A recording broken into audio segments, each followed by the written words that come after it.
विचार आज के सुहानी संगम में पेश फरमाए माननीय मुख्यमंत्री उत्तर प्रदेश श्री अखिलेश यादव।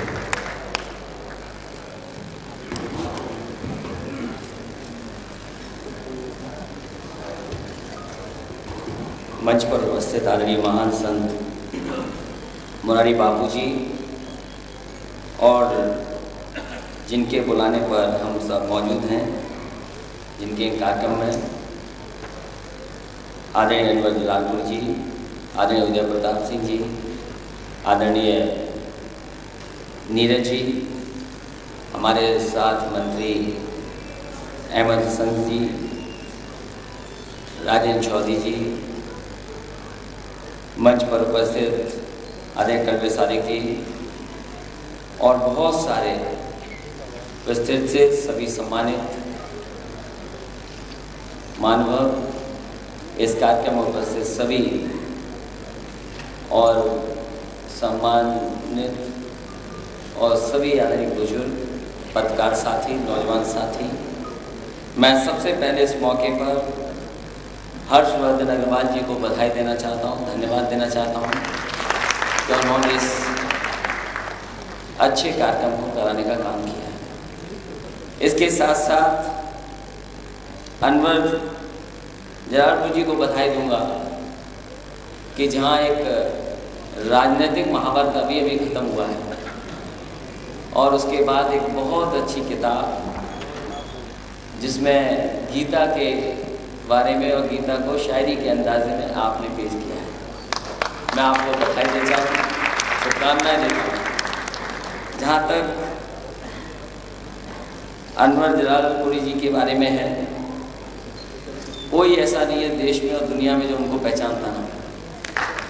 जाने कितने ही मुशायरों में, जाने कितने ही साहित्यकारों के कार्यक्रमों में और जाने ही कितने मंचों पे उन्होंने अपनी बातें रखी, जहाँ उन्होंने अकबर द ग्रेट से लेकर के 1.5 इश्कियाँ तक में अपनी कलम से, अपनी बातों से, अपने शब्दों को पूरे के पूरे समाज में पहुँचाया। और सबसे बड़ी बात तो ये है कि गीता को उन्होंने शायरी के अंदाजे में लाने का काम किया और इससे पहले भी उन्होंने बहुत सारे और महत्वपूर्ण काम किए। गीतांजलि, जिसकी वजह से रविन्द्रनाथ टैगोर जी को नोबेल प्राइज मिला था साहित्य की दुनिया में, उसको उन्होंने उर्दू में उतारा। ये एक पहचान है गंगा जमुनी संस्कृति की, ये एक पहचान है भाईचारे की, ये कहीं ना कहीं इनका ऐसा काम है जो हमारे बीच में आपस में प्रेम भी बढ़ाता है, लगाव भी बढ़ाता है। इसलिए मैं बधाई देना चाहता हूँ। जहाँ तक गीता का सवाल है, क्योंकि बहुत सारे साहित्यकार और बहुत सारे महत्वपूर्ण लोग बैठे हैं और मैं क्या कहूँ, मुरारी बापू जी के सामने जो जीवन भर कथा कहते आए, जीवन भर गीता से लेकर के बहुत सारे हमारे धर्म के रास्ते को उन्होंने दिखाया है। मुझे केवल एक बात याद आ रही है, मैं किसी किताब में पढ़ रहा था, वो कृष्ण भगवान के ऊपर थे कि जब उन्होंने, कृष्ण भगवान ने कंस का जब वध किया तो जितने लोग कंस के सबसे करीब लोग थे, सबसे विश्वासपात लोग थे, जो दिन रात सुबह शाम कंस के साथ रहते थे, और जैसे ही वध हुआ वो सबसे पहले किसके पास आ गए? कृष्ण भगवान के पास। और सबसे पहले तय करने लगे कि कौन बनेगा, कौन गद्दी पे बैठेगा।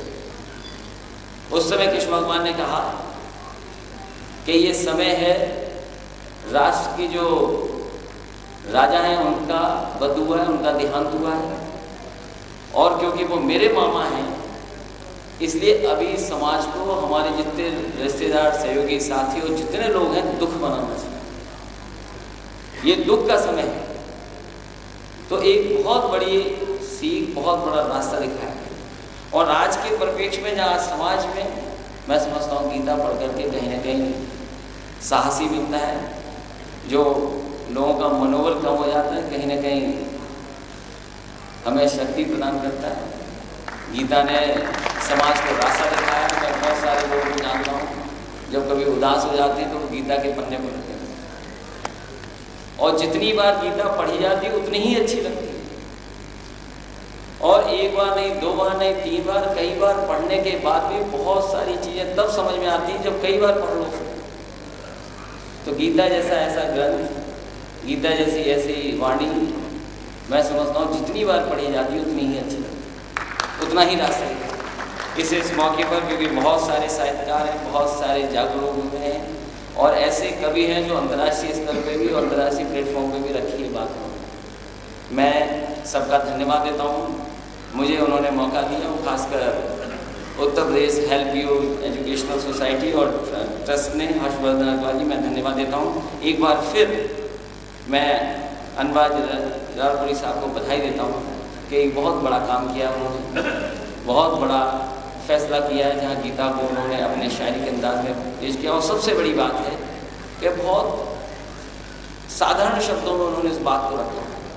ये आम जनता तक पहुँचने का काम करेगी, कहीं न कहीं समाज को एक दिशा देने का काम करेंगे, समाज को जोड़ने का काम करेंगे। ये आपने एक बहुत बड़ा काम किया। जो भी सरकार की तरफ से सहयोग होगा, हम सरकार में भी हैं और समाजवादी लोगों ने हमेशा ऐसे लोगों को मौका दिया है, सम्मान देने का काम किया है, जिसको और कैसे समाज में आगे बढ़ाएं उस दिशा में हम लोग काम करते रहेंगे। इन्हीं शब्दों के साथ एक बार फिर आदरणीय मुरारी बाबू जी का मैं स्वागत करता हूँ, धन्यवाद देता हूँ कि उन्होंने लखनऊ में आकर के और खासकर इस कार्यक्रम में शामिल होकर के इस कार्यक्रम का सम्मान बढ़ाने का काम किया। बहुत बहुत धन्यवाद।